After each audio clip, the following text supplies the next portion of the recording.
You want to set up a studio space. Maybe it's in your home, maybe like me, you're on the road. So in today's video, I'm going to show you how to take an empty, bland space like this and make it look like this.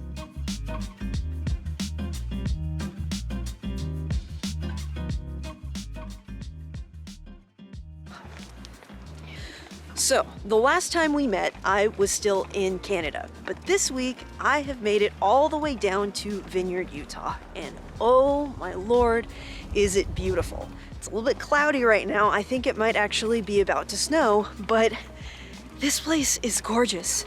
I had absolutely no idea that you could walk out your front door and get amazing views of mountains like this. But the thing that I've been obsessing over pretty much since the second we got here is figuring out where I'm going to set up the place where I'm going to make my videos for the next few weeks. So why don't I give you a quick little tour, which I probably should have done when we first got in here because that was when it was still clean. And then I've got a couple of areas that I think might work pretty well. And in the end, I'm gonna let you vote on which one you like better. And don't worry, I'm gonna show you the behind the scenes of how I set everything up. Okay, so after touring around the Airbnb a few times, I figured out a couple of really nice, viable spaces.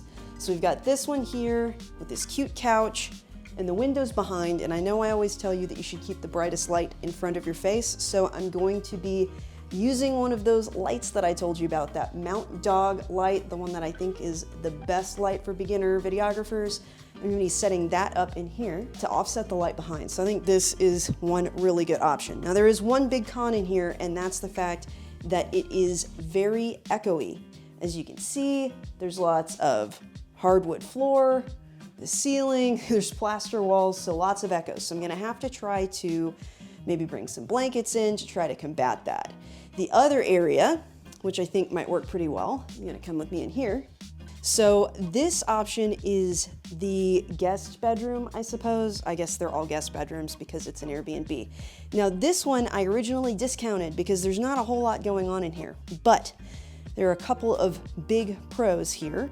One of them being that there is carpeting on the floor. And the other one is that we've got another big expanse of white wall. So, you know, maybe not quite as fun as that cute little couch out there, but Jessica is on the other end of the Airbnb, so my talking doesn't have to bother her and she can get on the phone if she's got a phone call. So I think that this is ultimately going to be my recording space while we're in here in Utah. But I'm gonna show you how to set up this space with some fun accent lighting if you've got just a blank expansive wall, and then I'm gonna show you how to use the other space out there with the super fun couch if you want to do a different kind of background and maybe the only place you have in your room is one that has windows behind.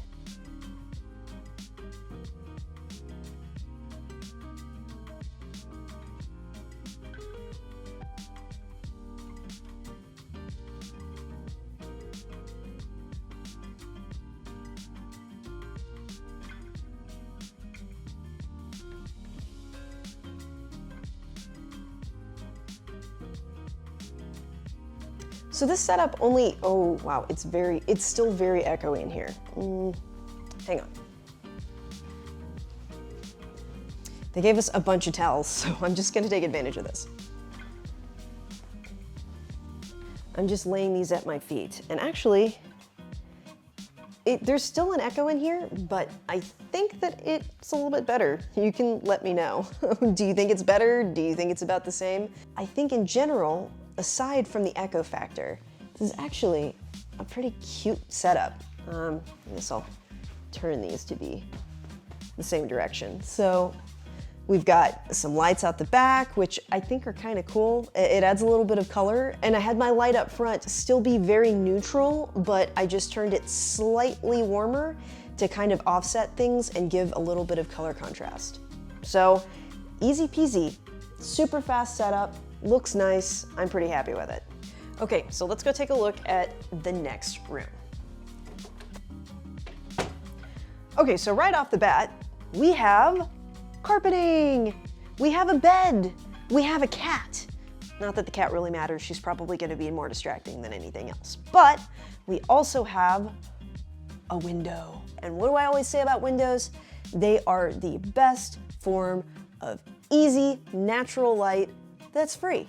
So let's say you're not a freak like me and you don't bring all of your lighting equipment with you on every single trip you go on. When in doubt, find yourself a window. Try to find yourself a window with the best looking backdrop. Now, this apartment is kind of sparsely furnished. What I would probably do in this instance, if there was one available, is I would maybe bring in some sort of floor lamp or a nice looking table lamp with a lampshade. Sadly, none of that really exists in here. What we've got are desk lamps. So it's gonna be a bit Spartan, but you know what? That green chair back there isn't half bad, and the lighting is really lovely. So, in a pinch, I could just set up right here on the edge of the bed. I would make it first probably, and probably kick the cat out. This would be a great, super easy setup. But just for fun, let me show you what you can do with just 3 lights that are not super expensive and will pack up pretty easily in your bag.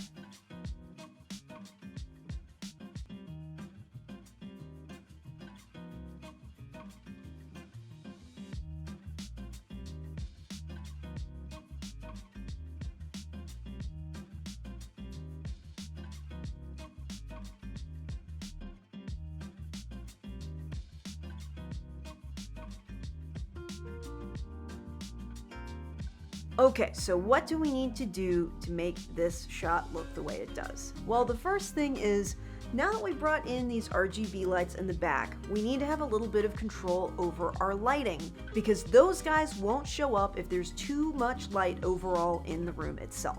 So the first thing that I did, despite the fact that I always talk about how important window lighting is I close the blinds on that window. Because when they're open, I don't have that control. And when I'm using electric, constant lighting like this, I want that to be my main source of light. So I brought in my softbox light, just like I did before. I've got my 2 RGB lights in the back, and then everything else, aside from my camera and tripod, is stuff that I just found around the house to use. I've got this green chair right here, and although it's not my first pick because the green kind of clashes a little bit with the colors in the background, we're just gonna go with it because that's what we've got. Another thing that I scavenged was one of the end tables from out in the living room. I stuck that behind the chair and I set my RGB lights on top of it. Now you will notice they're on baby tripods. I have those with me. But if you don't have baby tripods with you, which you might not, or you might only have one, go find a small piece of luggage, maybe some books, anything that you can stack those up on and just lean them up against, and you're gonna get the same effect that I've got back there. So I want to know which setup fits you best. The funky couch setup, the simple window setup, or the RGB light setup? Let me know down in the comments. And if this is your first time watching one of my videos, make sure that you hit that subscribe button. It is a totally free way to not only support the channel, but also keep up to date with all of the content I put out every single week, made specifically for beginner videographers and entrepreneurs just like yourself. That's all I've got for you today, and I can't wait to see you in the next one.